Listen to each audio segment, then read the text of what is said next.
अस्सलाम वालेकुम ninth class students. आज हम लोग चैप्टर नंबर 2 का जो टॉपिक स्टार्ट करने वाले हैं उसका नेम है जी कंप्यूटर स्टोरेज। और इसके अलावा हम लोग जो डिस्कस करेंगे वो करेंगे इनपुट आउटपुट डिवाइसेस को। तो let's start students.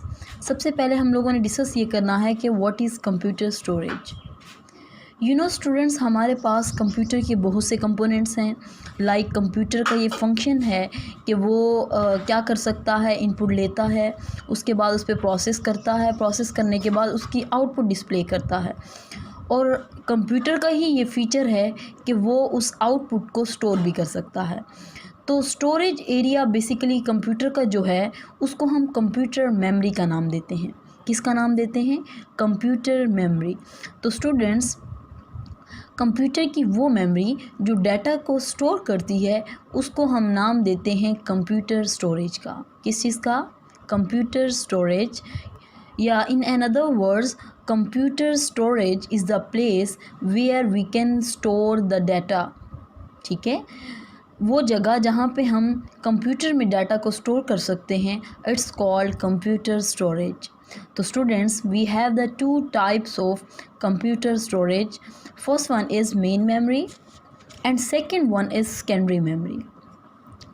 Main memory, secondary memory. Memory की कितनी टाइप्स हैं? 2 टाइप्स हैं, मेन मेमोरी और सेकेंडरी मेमोरी। तो स्टूडेंट्स, सबसे पहले हमें ये समझना है कि मेन मेमोरी क्या होती है।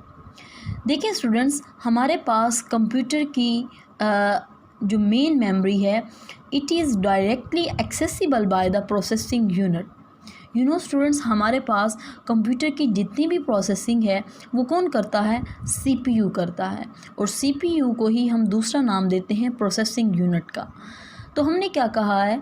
हमने ये कहा कि प्रोसेसिंग यूनिट जिस मेमोरी को डायरेक्टली एक्सेस कर सकता है या अपनी इंस्ट्रक्शंस को एग्जीक्यूट करने के लिए वो जिस मेमोरी को डायरेक्टली यूज़ करता है, डायरेक्टली जिस मेमोरी को कॉल करता है, उसको हम नाम देते हैं मेन मेमोरी का। किसका?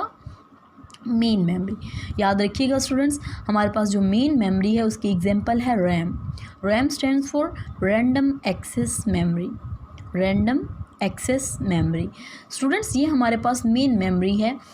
देखें, रैम का होना बहुत ज़रूरी है हर कंप्यूटर में। ठीक है, अगर रैम नहीं होगी तो कोई भी इंस्ट्रक्शन एग्जीक्यूट ही नहीं हो सकती, इवन कंप्यूटर ऑन ही नहीं हो सकता। तो हम लोग जो हमारे पास मेन मेमोरी है वो हमारे पास एक ऐसी मेमोरी है जो कि डायरेक्टली एक्सेसिबल है सेंट्रल प्रोसेसिंग यूनिट को। तो स्टूडेंट्स, हमारे पास जो मेन मेमोरी है इसको हम टेम्परेरी मेमोरी का नाम भी देते हैं। आपको पता है स्टूडेंट्स, हम लोगों ने इसको उसका टेम्परेरी मेमोरी का नाम क्यों दिया? क्योंकि स्टूडेंट्स, जब तक हमारा कंप्यूटर ऑन रहता है उस वक्त तक जितनी चीज़ें हम ऑन ऑफ करते हैं वो सारी किस में एग्जीक्यूट हो रही होती हैं? मेन मेमोरी में, जिसको हमने रैम का नाम दिया। जैसे ही हम कंप्यूटर को ऑफ़ करते हैं, स्विच ऑफ करते हैं या पावर ऑफ करते हैं, तो वो चीज़ मेन मेमोरी से क्या हो जाती है? रिमूव हो जाती है। So that's why it's called volatile memory.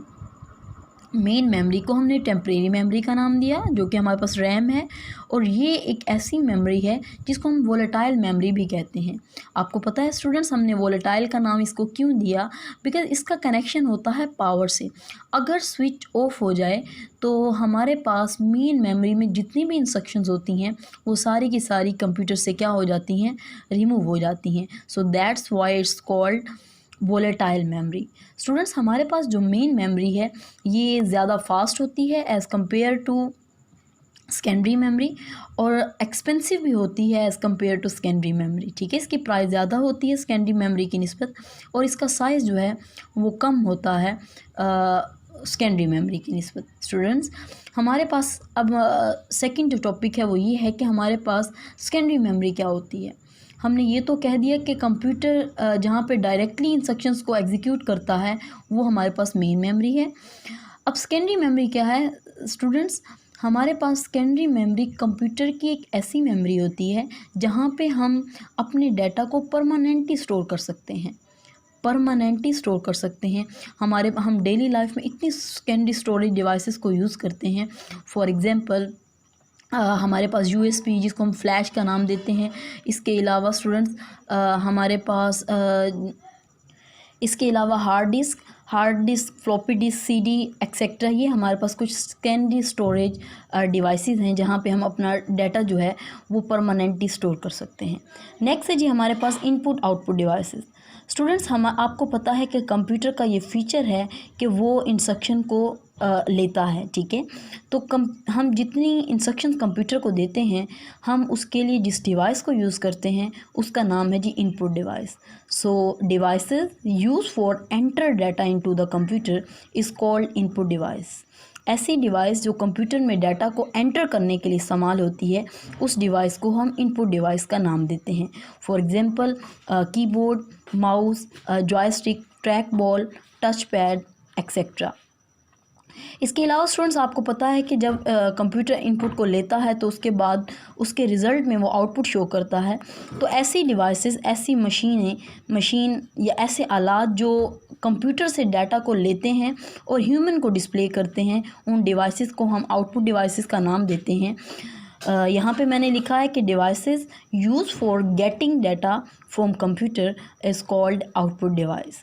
Students, हम लोग इनपुट आउटपुट डिवाइसेस के कम्बिनेशन को पेरिफेरल डिवाइसेस का नाम भी देते हैं, जो कि आपके एमसीक्यूज़ के लिहाज से बहुत इंपॉर्टेंट है। तो स्टूडेंट्स, इंशाल्लाह नेक्स्ट लेक्चर में हम लोग नेक्स्ट टॉपिक को स्टार्ट करेंगे। Thank you.